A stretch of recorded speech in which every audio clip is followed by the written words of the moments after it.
본문 이 데살로니가 전서는 바울이 데살로니가에 있는 성도들에게 쓴 첫 번째 편지이죠. 바울이 2차 전도 여행 중에 빌립보 사역을 마치고 이제 데살로니가로 갔습니다. 오늘 본문에 나와 있는 것처럼 2절에 보니까 빌립보에서 고난과 능력을 당했다. 그리고 나서 우리가 너희에게로 왔다. 이제 그렇게 얘기하는 것을 보게 됩니다. 그래서 2차 전도 여행 중에 빌립보 사역을 그렇게 어렵게 마치고 이제 데살로니가로 왔던 거죠. 다른 곳에서 마찬가지로 먼저 유대교 회당을 찾는 것을 우리가 볼 수 있습니다. 그곳에서 설교할 기회를 얻어서 사도행전 17장에 보면은 새 안식일 동안, 그러니까 3주의 기간 동안에 이제 회당에서 복음을 전할 수 있었다고 하는 거죠. 이때 여러 유대인들과 경건한 이방인들이 이제 예수를 믿게 되었다고 하는 것입니다. 근데 이것을 본 회당 지도자들이 가만히 있을 리가 없는 거죠. 더 이상 바울이 회당에서 복음을 전하지 못하도록 이제 하는 것을 보게 됩니다. 그래서 이제 야손이라는 사람의 집에서 성도들이 따로 모임을 갖기 시작했고, 이제 그곳에 시작되는 것이 바로 이 데살로니가 이제 교회라고 이제 하는 것입니다. 바울이 데살로니가 교회에서 복음을 이제 체계적으로 가르치기 시작하지 않았겠습니까? 그러자 이제 데살로니가 교회가 믿음이 든든히 서가기 시작하고, 짧은 시간이었지만 많은 성도들이 이제는 그 안에서 이제 믿음으로 든든히 세워져 가는 것들을 이제 보게 됐다는 거죠. 그런데 이제 그 지역 유대교 지도자들은 이것을 이제 더 이상 이제 보고 있을 수가 없는 거죠. 그래서 데살로니가를 통치하고 있는 이제 집정관에게 이제 교회를 모함하는 상소를 올리고, 그리고 군중들을 선동해서 이제 바울을 이제 추방하도록 이제 그렇게 소요를 일으킨다는 것입니다. 그래서 야손과 일부 성도들이 이것 때문에 이제 선동된 이제 폭도들에게 잡혀가 가지고 끌려가게 됐다라고 하는 거죠. 나중에 이제 부속금을 내고 풀려나게 되는데, 이 일로 인해서 바울이 어쩔 수 없이 이제 교회를 생각하고 또 교인들을, 성도들을 배려하는 마음에서 이제 데살로니가 교회를 떠나가게 되었다는 것입니다. 그래서 한밤중에 이제 이 데살로니가 교회를 떠나게 되는 것들을 사도행전에 보면 우리가 알 수 있다는 거죠. 근데 바울은 지금 데살로니가를 떠나서 이제 어디에 있느냐? 아덴을 거쳐서 고린도에 와 있는데, 이제 데살로니가 교회에 대한 염려를 떨칠 수가 없는 거 아닙니까? 특별히 이제 두 가지 염려였던 것입니다. 하나는 이제 이주교 초신자들 아니겠어요? 이제 그들이 유대교에 있다가 이제 기독교로, 이제 예수교로 이제 개종을 했는데, 이제 그들만 남겨두고 온 것 때문에 이제 무척이나 염려되는 그런 모습이 있었다고 하는 것이죠. 다른 하나는 이제 그렇게 막 떠나왔는데 반대자들이 이 바울에 대해서 이제 모함을 하거나 다른 얘기들이 도는 것, 이제 그리고 성도들이 혹시 그런 것들 때문에 이제 동요가 있을까 하는 그런 염려들이 있었다라는 것입니다. 그래서 아덴을 떠나올 때 이제 디모데를 다시금 보낸다라는 겁니다. 데살로니가에 돌려보내고 데살로니가의 그 형편을 이제 살펴보게 한 것이죠. 그런데 디모데가 전해준 이 데살로니가 교회의 형편이 어떻습니까? 너무나도 뜻밖의 모습을 보여주고 있다라고 하는 거. 우리가 어제 살펴본 것처럼 믿음으로 든든히 서가고 있는 모습뿐만 아니라 그 지역에 마케도니아와 아가야 그 지역에 모범이 되는 그런 교회로 든든히 세워져 가는 것들을 보게 되었다는 것입니다. 그래서 바울은 기쁘고 감격해서 이 데살로니가 교회 성도들을 격려하고 계속해서 믿음 안에 있도록 권고하기 위해서 이 편지를 기록하고 있다는 거죠.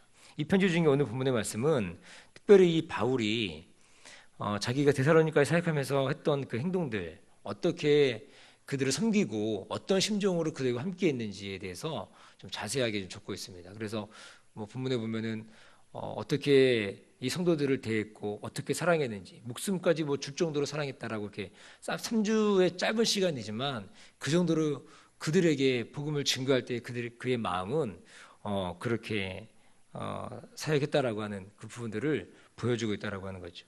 그래서 우리는 여기서 주님의 사역자들, 또 우리 교회 안에 있는 사역자들이 또 행해야 될 그런 태도가 무엇일까, 그것을 좀 살펴보기 원합니다. 첫 번째는 보면은 헛되지 않다는 믿음을 가져야 한다는 거죠. 우리가 교회 안에 사역할 때 내가 하는 이 사역들, 내가 하는 이 봉사들, 내가 하는 이 헌신들이 헛되는 것은 아닐까라고 하는 그런 아무런 의미가 없는 것은 아닐까 하는 그런 마음에 어려움이 있을 수 있습니다. 그런데 우리가 접해 드려지는 헌신과 봉사와 또 접해 드려지는 이 모든 것들이 아무런 의미 없는 것이 결코 아니라고 하는 것입니다. 여러분들이 행하는 작은 것, 사소한 것, 그런 것들이지만 그 모든 것들이 다 하나님 나라에 우리가 쓰임 받는 또 존귀한 그런 모습이라고 하는 것입니다. 그래서 오늘 본문 1절을 보면 이렇게 말씀하고 있죠. 형제들아, 우리가 너희 가운데 들어가며 헛되지 않은 줄을 너희가 친히 안다. 그렇게 얘기합니다. 우리가 너희에게 들어간 거, 우리가 그렇게 빌립보에서 고난받고 어려움 당하고 그렇게 또 너희에게 왔는데, 너희에게 이렇게 온 것이, 너희에게 전한 이 3주간의 짧은 기간 동안에 전한 이 모든 것이 헛된 것이 아니라는 것을 내가 아는 것뿐만 아니라 너희들이 잘 알고 있다. 그렇게 얘기하는 거 아닙니까? 바울이 정말 짧은 기간 동안 데살로니가를 거쳐 지나갔습니다.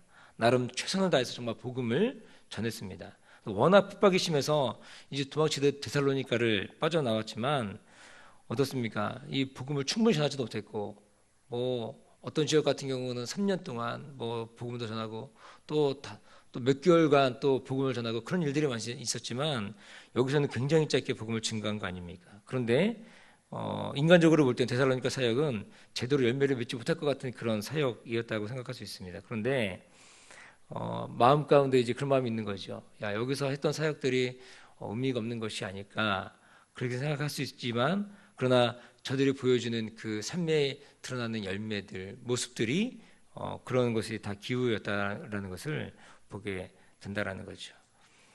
그렇게 연약한 교회에 누구 하나 돌봐주는 사람이 없음에도 불구하고 믿음 위에 굳게 서 있다는 것입니다.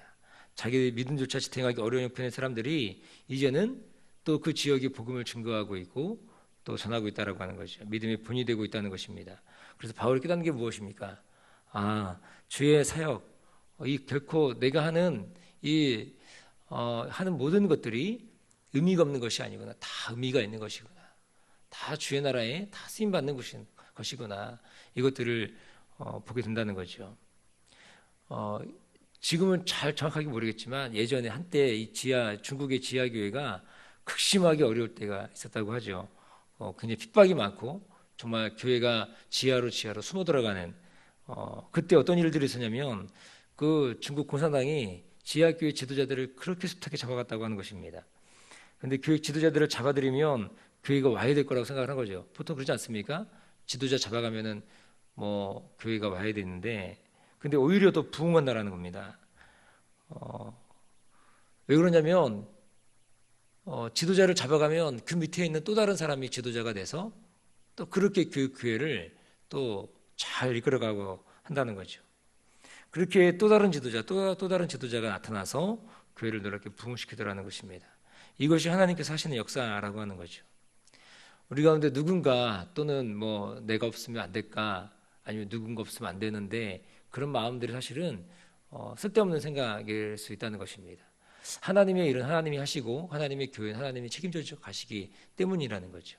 그래서 내가 하는 이 자그마한 것들 또 하나님께 사용하시고, 또 그리고 내가 없다 하여도 하나님의 일을 행하시고 일하신다는 것을 우리가 볼 수 있다는 거죠. 그러니 이 바울의 마음속에 놀랍기도 하고 감사하기도 한 마음들을 이렇게 편지의 글로 적어 가고 있다라고 하는 것이죠. 두 번째는 무엇이냐면, 사역자가 가져야 될 그런 태도가 하나님만을 의식하는 그런 마음, 그런 태도가 우리 가운데 필요하다는 거죠. 우리 4절을 보면 이렇게 말씀합니다. 우리 4절 같이 한번 읽어볼까요? 4절입니다. 자, 시작. 우리가 이와 같이 말함은, 다시 한번 읽어볼까요? 시작. 오직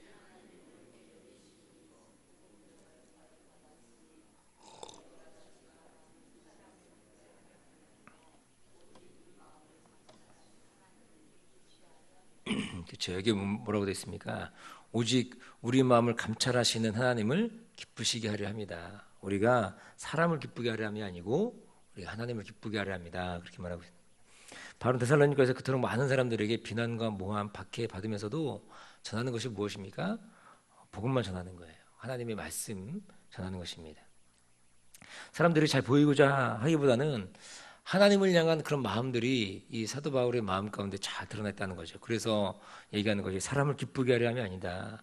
하나님을 기쁘시게 하려 합니다. 그렇게 말하고 있다는 것입니다. 사람들 눈 의식하다가 망한 사람이 있지 않습니까? 우리가 잘 아는 것처럼 사도행전에 보면 5장인가 보면 아나니아 삽비라 부부라고 하는 부부입니다. 이 바나바라고 불리는 요셉이 사도들 앞에 땅을 팔아서 자신의 재산을 팔아서 돈을 드리니까 어떻게 합니까? 칭송이 자자했죠. 그래서 아나니아 삽비라 부부도 땅을 팔아서 헌금을 합니다. 그런데 어떻게 합니까? 거짓으로 하는 거죠. 거짓으로. 누굴 의식하는 거예요? 사람들을 의식하고 사람들에게 칭찬받고 싶은 그런 마음들이 있었다라는 것입니다. 그랬더니 어떻게 됩니까? 하루 한 날에 이 부부가 죽어 나가더라는 거죠.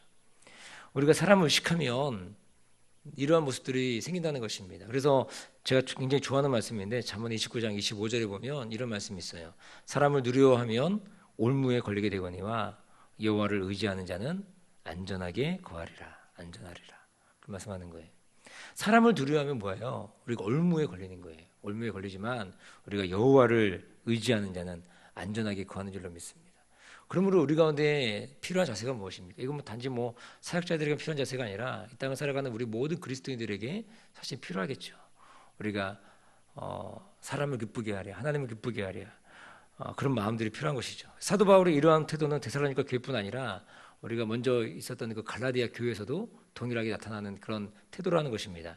갈라디아서 1장 10절에 보면 이렇게 말씀합니다. 이제 내가 사람들에게 좋게 하랴, 하나님께 좋게 하랴, 사람들에게 기쁨을 구하랴. 내가 지금까지 사람의 기쁨을 구하는 것이었다면 그리스도의 종이 아니었다. 그렇게 얘기하는 거죠.